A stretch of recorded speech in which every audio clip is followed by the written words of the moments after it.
बिस्मिल्लाहिर्रहमानिर्रहीम। नाम्स का जो टेस्ट अभी हुआ है 1 सितंबर को, बच्चों से क्वेश्चंस कलेक्ट किए। मैं ख़ुद भी गया था एग्ज़ामिनेशन सेंटर पे। उनसे फिर हमने ये क्वेश्चंस यहाँ पे नोट डाउन करके तो आपके साथ उनकी डिस्कशन और विद आंसर की लेकर आ रहे हैं। अच्छा, कुछ क्वेश्चंस आ रहे हैं कि ऑप्शन आगे पीछे हो सकते हैं, मतलब जो ज़्यादा हमने बच्चों से कलेक्ट किए हैं क्वेश्चंस हाथ से लिखवा के, तो कोशिश की है कि वो मैक्सिमम सवाल आप तक पहुंच जाएं। डिस्कशन शुरू करते हैं। और 136 क्वेश्चन है और डायरेक्शंस ये थी, the underlined word is, sentence था the plane ought to be taking off in a minute, और ऑप्शंस 4 ये थे।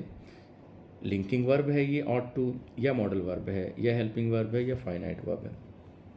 तो किप्स की क्लासेस में जब हमने आपका पहला लेक्चर लिया उसमें हमने आपको बताया use of form of verb. उसमें हमने आपको बताया कि हेल्पिंग वर्ब्स में डिफरेंट हेल्पिंग वर्ब्स के साथ डिफरेंट फॉर्म ऑफ वर्ब आती हैं, लेकिन ऐसे वर्ब जिनके साथ एक ही फॉर्म आनी है पहली, वो हमने कहा था वो मॉडल वर्ब कहलाते हैं। और वहाँ पर हमने आपको मॉडल की स्पेलिंग भी लिखवाई थी, MODAL, मॉडल। ठीक है, तो ये ऑट टू, यूज और use to, need not, had better, can, could, should, would, may, might, must, ये सारे के सारे मॉडल वर्ब हैं क्योंकि इनके बाद वर्ब की फर्स्ट फॉर्म आती है। अच्छा, इन्हें डिफेक्टिव वर्ब भी कहते हैं। डिफेक्टिव इसलिए कहते हैं कि इनके बाद वर्ब के साथ एस और एस का इजाफा नहीं होता। तो आपके पास इसका आंसर हुआ कि ये सारे के सारे मॉडल वर्ब्स हैं, MODAL, मॉडल वर्ब। आंसर आपका बीटा हुआ। क्वेश्चन नंबर 137 था, during the heavy rain the sky grew dark. अब ग्रू बताना है आपने कि ये नॉन फाइनाइट वर्ब है, ट्रांजिटिव है, डाई ट्रांजिटिव है, या लिंकिंग वर्ब है। तो भाई बेटा बात ये है कि नॉन फाइनाइट क्या होता है। उससे पहले तो आप ये समझ लें कि फाइनाइट क्या होता है। फाइनाइट वो वर्ब होता है जिसका टेंस बनता हो, जैसे ग्रो प्रेजेंट फॉर्म है, प्रेजेंट इंडेफिनिट टेंस है। ग्रीव सेकंड फॉर्म है, पास्ट इंडेफिनिट टेंस है। Will grow future indefinite tense है। जिस वर्ब से उसके टेंस का पता लगता हो ना, वो फाइनाइट वर्ब होता है। ठीक है, लेकिन अगर आप ये कहते हैं कि आई वॉन्ट टू ग्रो, अब टू ग्रो में ग्रो का आपके पास टेंस नहीं है, तो इन्फिनेटिव जो है वो नॉन फाइनाइट वर्ब होते हैं। एनीवेज, तो नॉन फाइनाइट तो है नहीं क्योंकि ग्रीव का टेंस मौजूद है। ट्रांजिटिव इसलिए होता है कि ट्रांजिटिव वो वर्ब होता है जिसके बाद नाउन या प्रोनाउन आ जाए एक्शन को रिसीव करने के लिए। फॉर एग्जांपल अगर ये होता वी ग्रीव क्रॉप्स, हमने फसलें उगाई, तो वो एक्शन वर्ब होना था। फसल उगाना एक एक्शन है, तो फिर तो आप इसको ट्रांजिटिव वर्ब कह सकते थे। लेकिन अगर ग्रीव के बाद ये जो डार्क है, ये तो यहाँ पर समझ लें कि it's a sort of sky की क्वालिटी, एडजेक्टिव है ये, तो ट्रांजिटिव तो ये है नहीं। डाई ट्रांजिटिव ऐसे कहते हैं जिसके बाद दो ऑब्जेक्ट आ जाएं, तो इसमें तो एक भी नहीं आया, तो डाई तो वैसे नहीं हो सकता। बच गया आपके पास लिंकिंग वर्ब, तो आंसर हुआ लिंकिंग वर्ब। अब और कौन कौन से वर्ड्स हैं जो कि इस तरह से होते हैं, याद रखिएगा, जो अल्फाज आपकी हालत में तब्दीली शो करें, जैसे आसमान जो है वो गहरा स्याह हो गया, ग्रीव डार्क, ये हालत में तब्दीली आई। पहले आसमान नीला होता है, ऐसे ही वो नौजवान बन गया, ही ग्रीव यंग, ये भी हालत में तब्दीली है। ठीक है, ही ग्रीव फ्यूरियस, वो खौफनाक हो गया, ये भी हालत में तब्दीली है। ऐसे ही normally he is happy but today he seems, appears, looks sad. अब ये सीम्स, लुक्स, अपीयर्स, ये भी सारे के सारे चेंज शो कर रहे हैं, इनको भी आप लिंकिंग वर्ब कहेंगे। इसी तरीके से यहाँ पर है होना, लगना, the sky sounds dark, appears dark, grew dark, तो ये लिंकिंग वर्ब कहलाते हैं। अच्छा, ऐसे वर्ब जो कि यूँ हालत को में तब्दीली को शो करें, इनको इनकोएटिव वर्ब्स भी कहते हैं, INCHOATIVE। एनीवेज, आंसर आपका लिंकिंग वर्ब हुआ। क्वेश्चन नंबर 138 था, हिज करेज ब्रॉट हिम ऑनर। हिज करेज ब्रॉट हिम। अब याद रखिएगा, ब्रॉट एक वर्ब है, इसके बाद दो वर्ड हैं, एक है हिम और एक है ऑनर। अब आपने हिम से पैसिव वॉइस बना के देखें तो आप कहेंगे he was brought honour by his courage, passive voice बन गया हिम से। अच्छा, जिस वर्ड से पैसिव वॉइस बन जाए ना वो ऑब्जेक्ट होता है, इसका मतलब हिम एक ऑब्जेक्ट है। अब आप दूसरा वर्ड पे टेस्ट लगा के देखें, क्या ऑनर भी एक ऑब्जेक्ट है? ऑनर से पैसिव वॉइस बना के देखें, honour was brought to him by his courage, बन गया। इसका मतलब है ऑनर भी ऑब्जेक्ट हुआ। तो ऐसा वर्ब जिसके बाद दो ऑब्जेक्ट आ जाएं, आप उन्हें कहते हैं डाई ट्रांजिटिव। अगर एक ऑब्जेक्ट आए तो उसको मोनो ट्रांजिटिव, हिज करेज ब्रॉट ऑनर अगर होता तो एक ऑब्जेक्ट था वो मोनो ट्रांजिटिव होता। तो ये डाई ट्रांजिटिव हुआ, ठीक है। अच्छा, इंट्रांजिटिव तो जब होता है जैसे द स्काई ग्रू डार्क, पिछले सेंटेंस में आपने पढ़ा, वो डार्क एडजेक्टिव था तो वो इंट्रांजिटिव था। तो डाई ट्रांजिटिव है ये। सी में कॉम्प्लेक्स ट्रांजिटिव क्या होता है? अच्छा, कॉम्प्लेक्स ट्रांजिटिव मैं समझाऊँ आपको, हमने क्लास में भी किया था, किप्स का जो नम्स का FLP5 था उसमें से ये दो क्वेश्चंस आए हैं, ये दोनों हमने डिस्कस किए थे। अच्छा, अब जैसे ब्रॉट है, वर्ब है, इसके बाद दो ऑब्जेक्ट आ गए तो वो डाई ट्रांजिटिव होता है। अब कॉम्प्लेक्स ट्रांजिटिव क्या आता है? अब वर्ब के बाद अगर दो वर्ड आ जाएं, फॉर एग्जांपल मैं आपको कहता हूँ कि PCB made Babar Azam captain. अब मेड है वर्ब, इसके बाद दो वर्ड हैं, एक है बाबर आजम और एक है कैप्टन। अब आपने बाबर आजम से पैसिव वॉइस बनाए, Babar Azam was made captain, बिल्कुल ठीक हो गया। इसका मतलब बाबर आजम ऑब्जेक्ट है। अब दूसरा वर्ड पे भी टेस्ट अप्लाई करके देखो, क्या कैप्टन से भी पैसिव वॉइस बन सकता है? कैप्टन वॉज मेड, नहीं बन सकता। इसका मतलब है इनमें जिस वर्ड से पैसिव वॉइस बना था वो था बाबर आजम, वो था ऑब्जेक्ट, और जिससे पैसिव वॉइस नहीं बना वो उसका कॉम्प्लीमेंट है, उस ऑब्जेक्ट के लिए उसके मीनिंग में ऐड करने के लिए आया था। तो वर्ब के बाद अगर दो वर्ड ऐसे आ जाएं जैसे बाबर आजम और कैप्टन, उन दोनों से में से एक से पैसिव वॉइस बनता हो और एक से ना बनता हो, तो ऐसे वर्ब को आप कॉम्प्लेक्स ट्रांजिटिव वर्ब कहेंगे। अगर वर्ब के बाद आने वाले दोनों अल्फाज से और पैसिव वॉइस बन जाए तो ऐसे वर्ब को आप डाई ट्रांजिटिव कहते हैं। तो ये कॉम्प्लेक्स ट्रांजिटिव बता दिया, लिंकिंग वर्ब आपको बता चुका हूँ। For example is, he is, ill, is, am, are, was verb, बगैर हेल्पिंग वर्ब, ये बगैर वर्ब की फॉर्म के। He is ill, ill help verb की फॉर्म नहीं है। ही वॉज इल, वर्ब की फॉर्म नहीं है इल, ठीक है। He has been ill, been के बाद इल, वर्ब की फॉर्म नहीं है। तो ये सारे के सारे जो हैं, ही वॉज इल, दे वर इल, ठीक है। तो ये सारे के सारे लिंकिंग वर्ब हैं। 139 में the teacher assigned the students an assignment. अब आपको देखा असाइंड एक वर्ब है, इसके बाद दो ऑब्जेक्ट आए, एक है द स्टूडेंट्स और एक है एन असाइनमेंट। आप कहते हैं सर आपने पहले ही कैसे कह दिया कि दोनों ऑब्जेक्ट हैं? मैंने आपको टेस्ट दिया था कि पहले आप द स्टूडेंट से पैसिव वॉइस बना के भेजें। द स्टूडेंट्स वर असाइंड, बिल्कुल बन गया। अब एन असाइनमेंट से बनाएं, एन असाइनमेंट वॉज असाइंड, दोनों से पैसिव वॉइस बन गया, इसलिए हमने कहा कि ये डाई ट्रांजिटिव, ये दोनों ऑब्जेक्ट हैं। To be completed during vacation, answer आपके पास हुआ डाई ट्रांजिटिव। कॉम्प्लेक्स ट्रांजिटिव क्यों नहीं है? क्योंकि ऐसा वर्ब जैसे असाइंड के बाद अगर दो वर्ड ऐसे आते जिनमें से एक से पैसिव वॉइस बनता होता और दूसरे से पैसिव वॉइस ना बनता होता, तो फिर आप उसको कॉम्प्लेक्स ट्रांजिटिव कहते हैं। इंट्रांजिटिव तो ये है ही नहीं। इंट्रांजिटिव तो वो था जिसके बाद ऑब्जेक्ट ना आए, यानी कि कोई नाउन या प्रोनाउन ना आए, जैसे द स्काई ग्रू डार्क।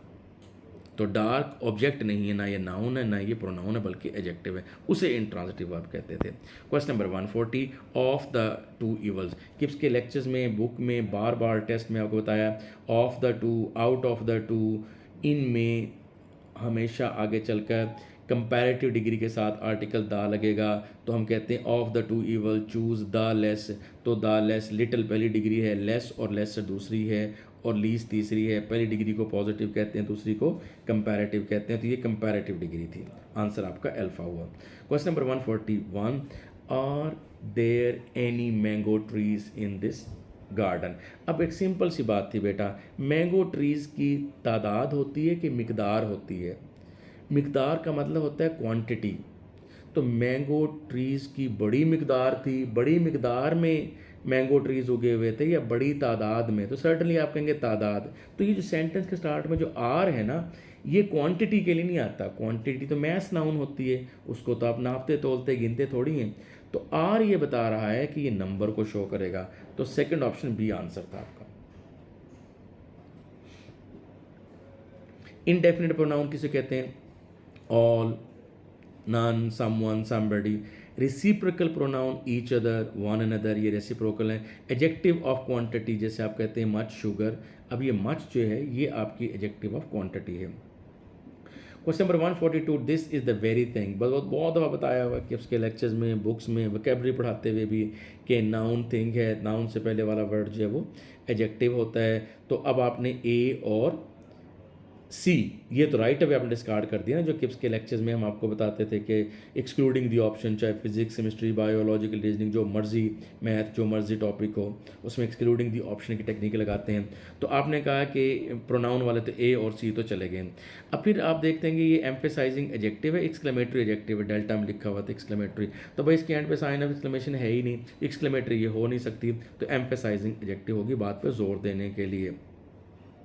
ठीक है, अगर ये होता ना फॉर एग्जांपल वेरी नाइसली, तो नाइसली एडवर्ब था, एडवर्ब के मीनिंग में ऐड करने वाला वर्ड एडवर्ब होता, फिर ये एडवर्ब ऑफ एम्फेसाइजिंग हो जाता। ठीक है, इस तरह से तो लफ्ज़ जिसके साथ लगता है ना, जिसके साथ आपकी निस्बत होती है, आप वैसे ही कहलाते हैं। तो अगर वेरी की निस्बत थिंग नाउन के साथ है तो ये एडजेक्टिव है, अगर वेरी की निस्बत एडवर्ब के साथ होता है वेरी नाइसली, तो फिर ये एडवर्ब ऑफ एम्फेसिस होता। Question number 143, don't be in such A Hari. Hari noun, noun से पहले आने वाला वर्ड होता तो एडजेक्टिव है। अब एडजेक्टिव नंबर भी होते हैं, डिस्ट्रीब्यूटिव तो ईच और एवरी होता है, ये तो नहीं हो सकता। क्वांटिटी तादाद, ये मिकदार है नहीं। नंबर 1 2 3 ये है नहीं, तो बच गया वो आंसर है डेमोन्स्ट्रेटिव। वैसे बताने के लिए कह रहा हूँ दिस, दैट, दीज, दोज, ये इशारा करने के लिए, यॉन्डर, ओवर देयर, ये सारे के सारे ना डेमोन्स्ट्रेटिव एडजेक्टिव्स हैं। Answer is delta. 144 में he dash home from work regularly since he joined his office. आपने इसमें पास परफेक्ट कॉन्टेंस ऊपर लिखा हुआ है, fill in the blank with appropriate verb indicating past perfect continuous tense. तो भाई ये तो बहुत मुश्किल से पहला ही किप्स की लेक्चर था ओरिएंटेशन के बाद, उसी में हमने टेंसेस का टेबल पढ़ाया, उसमें एग्जाम्पल दिलवाई और ये आंसर आपके पास बीटा है, हैड बीन वॉकिंग। तो एक बच्चे ने ये पढ़ लिया कि पास्ट परफेक्ट नहीं, ये पास्ट परफेक्ट तक नहीं पढ़ना आपने, पूरा पढ़ना है past perfect continuous tense. Question number 145, all desire wealth and some require it. Kips के A series, A plus series और फिर आपके FLPs में भी, क्वार्टर्स में भी, ये हमने बार बार दिया है सेंटेंस, एक्टिव पैसिव में भी दिया था ये। ठीक है, सेंटेंस के पहचान में भी दिया था कि एंड के साथ ज्वाइन हुआ तो ये कंपाउंड सेंटेंस है, और फिर हमने इसका पैसिव वॉइस बनवाया बहुत दफ़ा आपसे। द सेंटेंस एग्जाम्पलीफाइज कौन सा टेंस है, डिज़ायर वर्ब की पहली फॉर्म है, तो प्रेजेंट इंडेफिनिट टेंस है। That was very easy question, answer A. 146 में चूज़ द इनकरेक्ट। किप्स के कितने सारे टेस्ट थे जिसमें हम आपको चूज़ द करेक्ट के साथ साथ हर टेस्ट में ये भी प्रैक्टिस करवाते थे, चूज़ द इनकरेक्ट।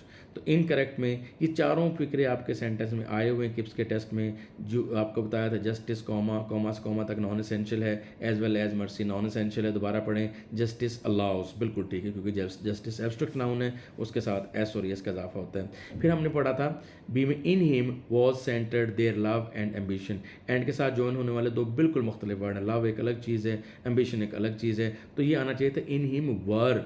तो चूंकि लव, और आप उसको उल्टा करके पढ़ लेना कि their love and ambition, their love and ambition. अब आप ये नहीं कहेंगे सर देयर एक दफ़ा आया है, बात ये है कि देयर बेशक एक दफ़ा आया है, लेकिन लव कभी एम्बिशन नहीं हो सकता, एम्बिशन कभी लव नहीं हो सकता। ठीक है, लव तो शायद आपका एम्बिशन हो सकता हो, लेकिन एम्बिशन कभी लव नहीं हो सकता, हमेशा लव नहीं हो सकता। ठीक है, तो इस तरह से दो मुख्तलिफ चीज़ें हैं, love, their love and ambition were centred in him. तो ये रॉन्ग था आंसर, आपने रॉन्ग ही चूज़ करना था, बीटा आंसर हुआ। सी देखिएगा, the wages of sin is death, subject verb agreement का किप्स की बुक का पहला ही सेंटेंस है, ये करेक्ट था। और दूसरा सेंटेंस ये था fire and water do not agree, ये करेक्ट है, तो हमें इनकरेक्ट चाहिए था, वो सेकंड ऑप्शन बी है। 147 में if I were A doctor, ये हमने किप्स के टेस्ट में बेतहाशा मरतबा दिया है, हमने आपका कहा था ये कम्प्लेक्स सेंटेंस है और कंडीशनल टाइप 2 है। इफ़ के साथ पहली फॉर्म हो, if he works he will pass, ये कंडीशनल टाइप 1 है। If he worked he would pass, ये कंडीशनल टाइप 2 है। If he had worked he would have pass, ये कंडीशनल टाइप 3 है। If it rains insects come out, दोनों में present definite tense हो तो ये 0 कंडीशनल होता है। Question number 148, if we had found him earlier, आपको याद है जिन बच्चों ने किया था कि उसमें क्लासेस में हमारी, उसमें हम बच्चों से कहते थे बेटा हम आपको लिखाते हैं वुड के साथ, लेकिन जहाँ जहाँ वुड आ सकता है वहाँ पर could, should, would, might, must सब आ सकते हैं। तो आपका आंसर हुआ अल्फ़ा। कंडीशनल टाइप 3 था। If he had found him earlier, if के साथ हैड प्लस थर्ड फॉर्म है तो दूसरे हिस्से में could have, should have, would have, might have, must have सब आ सकते थे। वर्ब की थर्ड फॉर्म के साथ आंसर अल्फ़ा हुआ। ये कंडीशनल टाइप 3 हुआ और टाइप ऑफ सेंटेंस कॉम्प्लेक्स हुआ, आंसर आपका अल्फ़ा हुआ। 149 में ओइंग टू बैड लक और owing to a bad luck, आप देखिए इसमें कोई सब्जेक्ट नहीं है। मैंने आपको बारहा हमने क्लासेस में आपको कहा कि इसमें कि जितने सब्जेक्ट होते हैं उतनी ही क्लॉज होती हैं। He met a serious accident on the road, इसमें ही सब्जेक्ट एक दफ़ा आया है। जिसमें एक सब्जेक्ट हो वो एक क्लॉज होती है, मोनो क्लॉज सेंटेंस होता है और वो सिंपल सेंटेंस होता है। जिसमें दो क्लॉज हों और fan boys for and nor वगैरह ज्वाइन हो तो वो कंपाउंड सेंटेंस होते हैं। जिनमें सवाबी वाला इफ़ वाला हो और दो क्लॉजेज हों उनको कॉम्प्लेक्स सेंटेंस कहते हैं। और जिनमें तीन सेंटेंसेज हों, एक सवाबी वाला हो इफ़ यू वर्क हार्ड और comma you will pass the exam and I will give you a prize, and FANBOYS वाला है, इफ़ सवाबी वाला है तो उसको कंपाउंड कॉम्प्लेक्स सेंटेंस कहते थे। बहरहाल आपका आंसर हुआ जी डेल्टा। अब मैंने जैसे कि अर्ज़ किया कि हमने ये क्वेश्चन बच्चों से हैंड रिटन में लिए, कुछ ज़बानी सुने, मैं खुद सेंटर पे मौजूद था, तो अभी क्वेश्चन थोड़ा बहुत ही आगे पीछे हो सकता है। मतलब हमारे पास कोई ऐसा रिसोर्स तो होता नहीं है कि हमारे पास पेपर आ जाए, तो ये बच्चों से लेके लिखा था, तो ये क्वाइट पॉसिबल कि आपको इसमें कुछ मिस्टेक लग रही हो। बहरहाल मैं समझा देता हूँ। 150 में आंसर आपका अल्फ़ा है। माई सिबलिंग्स, चूँकि बैग्स हैं ज़्यादा हैं तो सिबलिंग्स के एस के बाद जो अपॉस्ट्रफी होगी वो वाला आंसर होगा। Were stolen by the boys chief, ज़ाहिर चीफ किसी एक लड़के का तो नहीं होगा, तो बॉयज़ के एस के बाद जो अपॉस्ट्रफी होगी, वो जो भी ऑप्शन आपके पास थे मुझे नहीं पता, लेकिन बहरहाल मैंने दो रूल बता दिए आपको अपने इल्म के मुताबिक कि सिबलिंग्स के एस के बाद और बॉयज़ के एस के बाद जिस ऑप्शन में अपॉस्ट्रफी थी वो आंसर था और वो आपका अल्फ़ा हुआ। This is all from my side. ये डिस्कशन हमने based on the questions collected from the students सब किए, और इसमें कोई भी चीज़ ऐसे नहीं थी जो कल से रौला पड़ा हुआ था कि बहुत तबाह हो गए, बर्बाद हो गए, ऐसा कोई नहीं था। किसके स्टूडेंट्स मेरी आवाज़ सुन रहे हैं और उस बात को समझ रहे हैं कि मैं क्या कह रहा हूँ, कि वाकई इनके लिए कोई मुश्किल ये नहीं था। Wish you all the very best, और इंशाल्लाह अगर कोई सजेशन है तो आप कमेंट्स में बता देंगे। टिल देन अल्लाह हाफ़िज़।